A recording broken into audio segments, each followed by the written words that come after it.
তো হ্যালো ভাইরা, কেমন আছো? আজ সকাল সকাল উঠে তাড়াতাড়ি রেডি হয়ে ব্রাশ করে এক গ্লাস ডাবের জল খেয়ে হয়ে গেলাম রেডি। কেন কি যেতে হবে কাজে। মা করেছিল আজকে মাংস ভাত, আহা কী খেতে, কোনো রকম খেয়ে তো বেরিয়ে বললাম কাজের উদ্দেশ্যে। মানে আমি যাবো এখন জিমে। তো জিমে এসে দেখি জিমে এখনও ফাঁকা, জিমে এখন কেউ আসেনি। তো মোটামুটি 1-1.5 ঘন্টা পরে সব চলে আসলো। তা আমি আবার এতক্ষণে ডাইজেস্ট হয়ে গেছে খাবার, আমি আমার প্রি খেয়ে হয়ে গেলাম রেডি। একটু কিছু করলাম স্ট্রেচিং, কেন কি আজকে আমার লেগ ডে। তো স্ট্রেচিং করার পর শুরু করলাম আমি ফ্রন্ট স্কোয়াট দিয়ে। এটা করলাম আমি 3 সেট 15টা করে টিল ফেলিয়ার।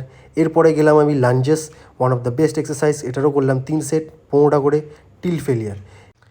এরপরে one of the best exercise legs grow করার জন্য, সেটা হলো আমাদের লেগ প্রেস। এটা একটু হেভি না গেলে ঠিক ফিল আসে না।